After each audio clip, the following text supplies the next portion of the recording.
Hi everyone, it's David from Automotive Press.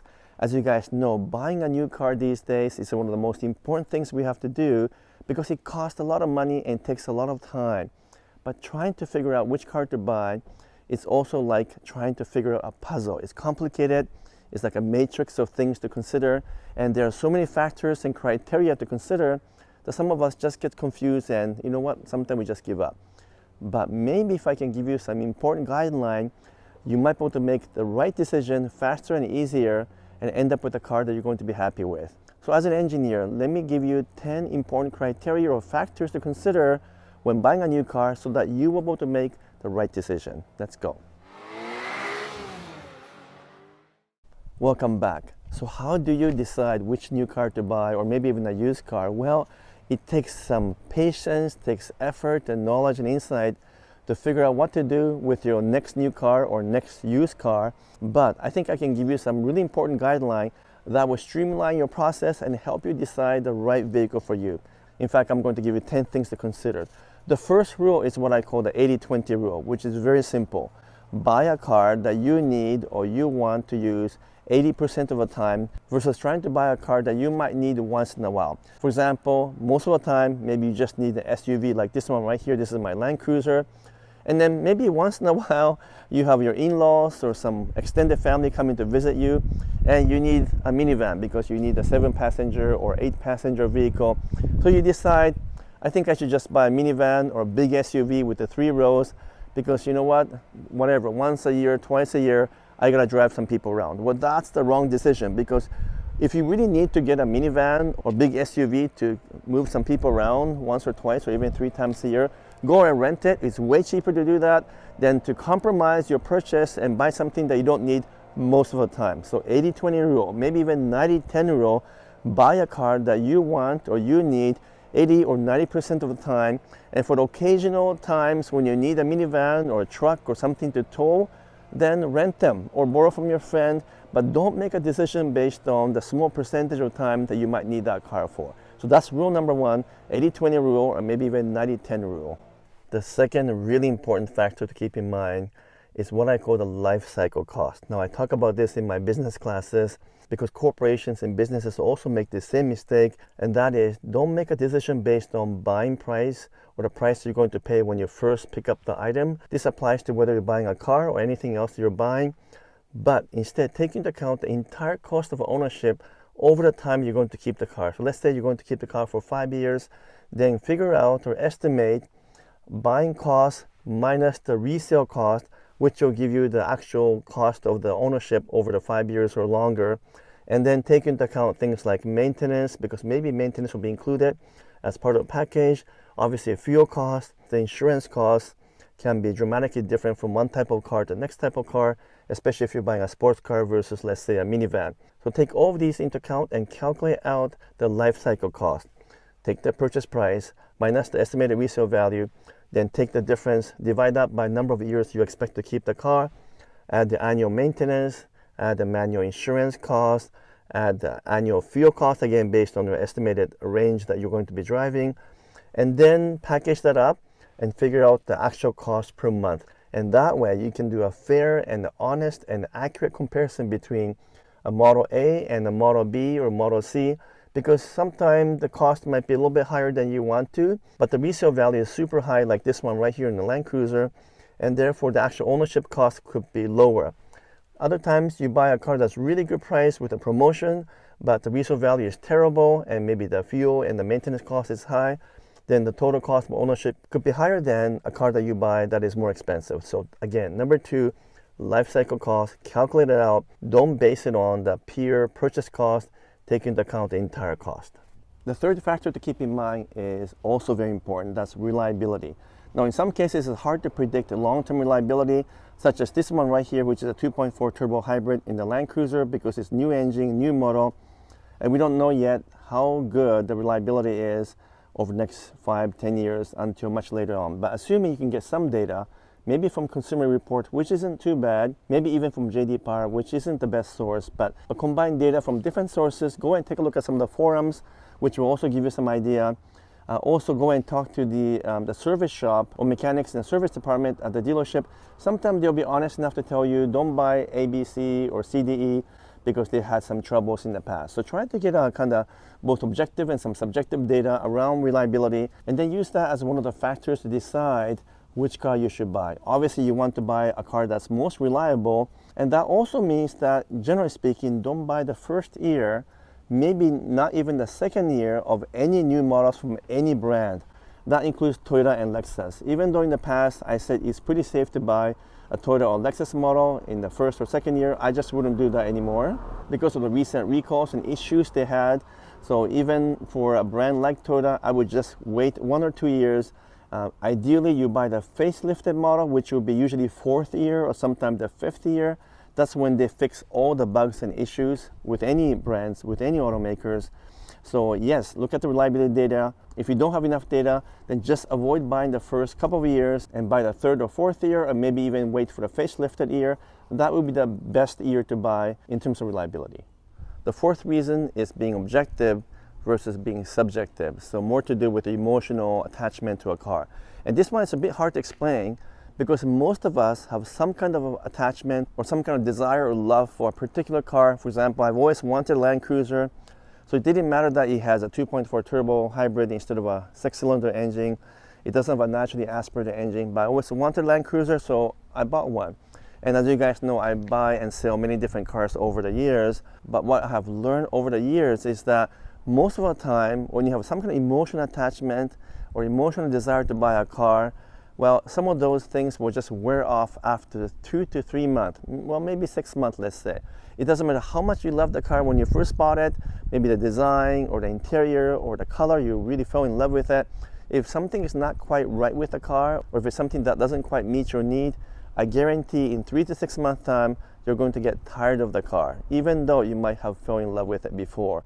So make sure that your decision-making process is more to do with what you actually need, is more to do with objective data, and more to do with your experience driving the car when you take it for a spin, versus whether or not you like the color or the exterior design or just the attachment to a particular brand or a model, because they tend to wear off. And the flip side of a coin is that sometimes there are cars that I don't really like at all in terms of design. It doesn't look great. Maybe I don't like the color, but I fell in love with it after owning it for a few months because it drives so well, it matches to what I need. So the opposite can happen as well. And so the best advice I can give you is go and drive many different cars and make sure that your decisions are based on actual experience of driving it and looking at it and sitting in it, as opposed to your emotional attachment based on exterior design or your first glance or first love. So that's something to keep in mind. The 5th point is somewhat related to the 4th one, and that is make sure that the capability of a vehicle you're buying matches to exactly what you're looking for and your needs. I don't just mean in terms of SUV versus minivan, but I'm talking about features. For example, I often do long drives to Seattle, so having adaptive cruise control that is also almost autonomous is extremely helpful for me on this Land Cruiser. I do have to hold on to the steering a little bit, but for the most part, it will steer itself, and it makes the long drive, 2 or 3 long-hour drives, so much easier. So that is a very important, critical element for me.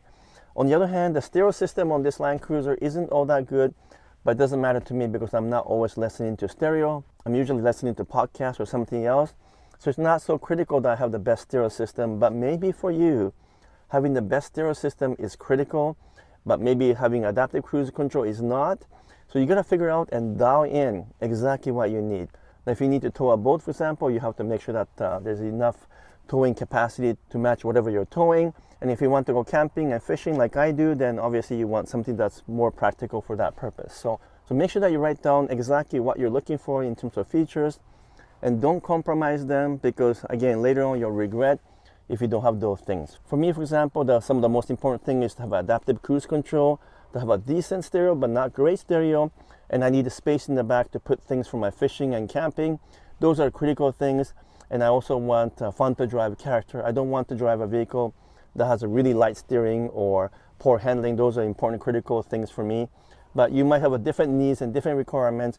Make sure you write them down and list them out and match it to the car you're looking for. The 6th important factor is to do with a dealer network and dealer service. For example, let's say you fall in love with Alfa Romeo Stelvio, but the dealer is 700 miles away or almost 1,000 kilometers away. Well, that doesn't make any sense because for one, the Alfa Romeos aren't reliable, and if you have to take it in for service often, it's going to frustrate you like anything if it's really far away. So you want to make sure that there's a dealer that you trust or you like close by, it's not too far away, and that they have a good service and support system for your vehicle, for your brand. It's possible that you end up with a car that you really like, but you can't stand the dealership because they don't take care of you, and that could be just an added stress. So I always say go and hunt around for a right dealership, go and talk to the service shop, and go and talk to the parts department. Make sure you get to know the dealer as a whole, because you want to make sure that you have a dealership close by that you trust and that you feel comfortable with. Now keep in mind that if you go to the more of a upscale brands like Lexus versus Toyota, you will always get better service, and that's also an important factor. If you want the least amount of stress from a dealership, then you should move up to a more of a upscale brand, premium brand. Generally speaking, they will take better care of you, as I witnessed with the Lexus model compared to Toyota models. Although for me, I know these dealers so well that I get a really good service regardless. But I wouldn't buy from a particular brand just because I know that they don't have a good reputation for servicing. And those things are really important later on as you continue to own the vehicle, because something is always going to go wrong. What else can you consider and think about as you try to figure out the best car for you? Well, the seventh factor is what I call the past, present, and the future. What do I mean by that? Well, first of all, don't let the past always dictate your present moment decision. For example, 10 years ago, you had a bad experience with a particular brand, so you swore that you will never buy that brand. Well, obviously 10 years later, things can be very different. At the same time, the reverse of that could also be true in the sense that maybe decades ago, your family bought a particular brand and they were very happy with, so you want to stick with it. Well, once again, things change. So the past does not dictate the present or future. So first of all, don't let the past hold you one way or the other. Second thing is that don't always base on the present moment. So for example, you might get some really good deals right now on EVs because the EVs aren't selling as well as they should, and some dealers are giving some discount on EVs. Even Toyota is giving a huge discount on the BZ4X. But in 4 to 5 years time, the battery technology is changing so much that if you buy an EV right now based on present technology, and if you keep it for 5 or 6 years, it could almost be obsolete because the technology would have improved so much to the point that whatever we have right now in the current EVs are kind of meaningless. So if you're going to keep the car for 10 years, I wouldn't buy EVs right now, but instead I will wait a little bit longer. So present doesn't dictate the future either. So what do I mean by that? Well, always look ahead. If you're going to keep a car for 10 years, then think ahead and say in 10 years time, what will happen to the market? And that's a bit of a crystal ball predictions, of course, but we can make some simple predictions in the sense that the EVs will continue to evolve, and therefore EVs will be the most difficult thing to buy right now if you want to keep it for long term. On the other hand, if you buy a gas guzzler V8 power car now, in 5 or 6 years it might be difficult to sell because most people might not want to spend a lot of money for fuel. So those are some important factors to keep in mind. I mean, in terms of my own personal suggestions, I will hold off on the EVs for now if you're going to keep it for long term because the technology is changing. I also wouldn't buy really old-fashioned technology like a very large displacement V8 power car unless you want to keep it for 20 years, because again, they might be very difficult to sell down the road. If you're looking through my channel, you kind of will know which cars are really popular and which ones are hot, and they tend to move in the right direction. So if you buy something like Land Cruiser right now, you know for a fact that in 5 or 6 years it will retain good value because the nameplate is there and this particular model is in high demand with low volume of production. So keep that in mind and try to predict into the future depending on how long you want to keep the car. And so focus your decision mostly about the future as opposed to the present or the past. The 8th decision point is whether to buy a brand new car or used or slightly used cars, which includes demonstrators and demo models. And that's obviously all to do with pricing and your budget, but keep in mind that because used cars are so expensive these days, especially hybrids and Toyota models, that if you buy a 2 or 3 year old, let's say Toyota RAV4 hybrid, you're kind of better off to just wait a year or so and try to get a brand new RAV4. Maybe you have to come down in terms of trim levels, but it's better to buy a cheaper brand new model than to buy a more upscale used car right now, just because the used car market is still pretty high and it's going to take a little bit longer for things to settle down. So lately I've been telling people if you're going to buy a 2-year-old, let's say RAV4 hybrid with 40,000 kilometers or something like that, you're better off to just wait a year, put a deposit, and buy the base model RAV4 hybrid, brand new, you get a full warranty, and it's going to hold its value anyway. So those are some of the things you have to keep in mind. Having said that, at the end of the day, used cars are always cheaper than new cars, and there are many, many good choices in the used car market. So don't ignore that. There's some really fascinating cars. And of course, sports cars, convertibles, and premium cars tend to depreciate a lot. So you can get some really good deals if they're 2 or 3 years old. Just make sure that there's some kind of extra warranty applied to the vehicle if it's a used car. And I would kind of avoid buying a car that's really old, even though I do that from time to time, just because they're a handful and you have to be prepared to spend time and money fixing them and keeping them up to date. So those are things I wouldn't do for a day-to-day driver. But again, think about the used car versus new car, which one's the right one for you.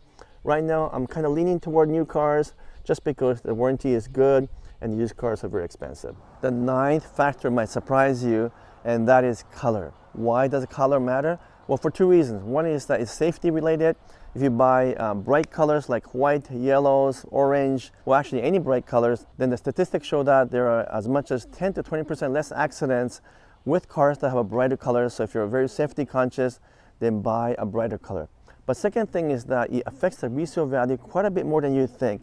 Anything in terms of the top priority for colors such as whites, silvers, grays, and dark grays, maybe even blacks are generally speaking quite popular.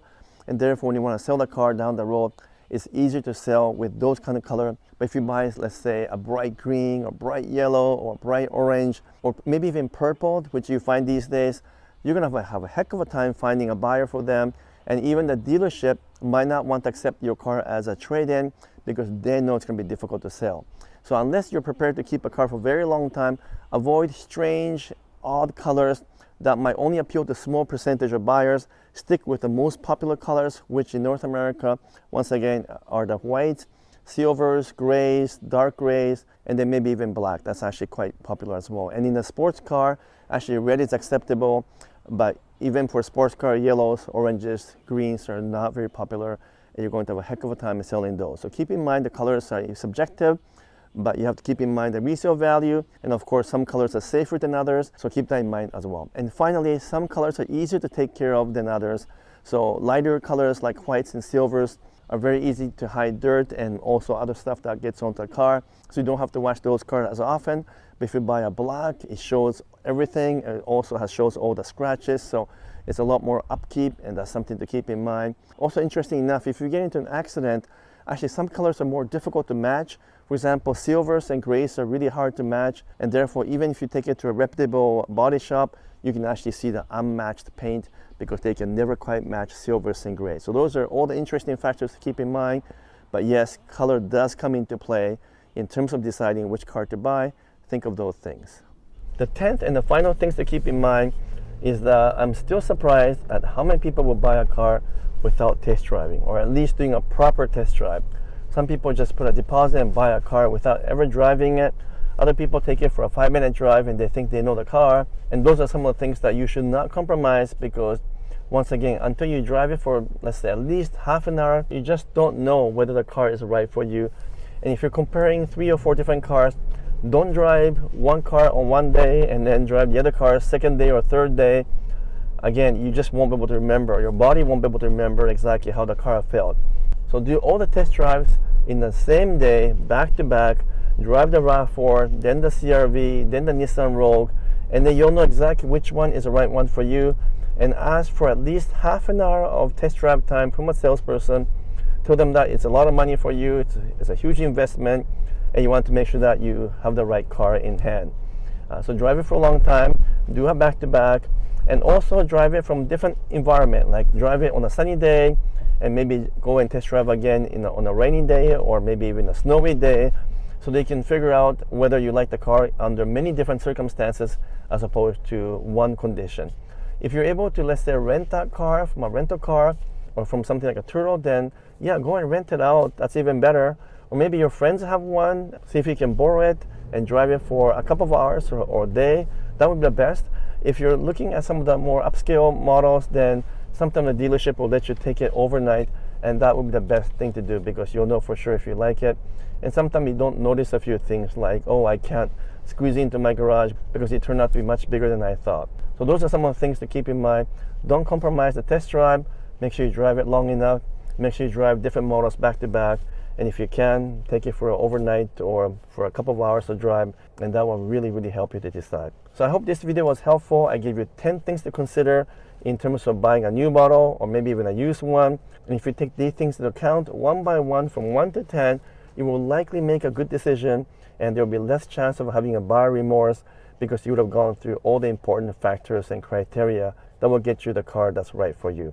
If you have some comments or questions, please let me know. If you haven't done so yet, give me a thumbs up. And if you are not a subscriber, I would truly appreciate if you can subscribe as well. If you got more questions, let me know. Until next video, I'm signing off for now. Thank you so much.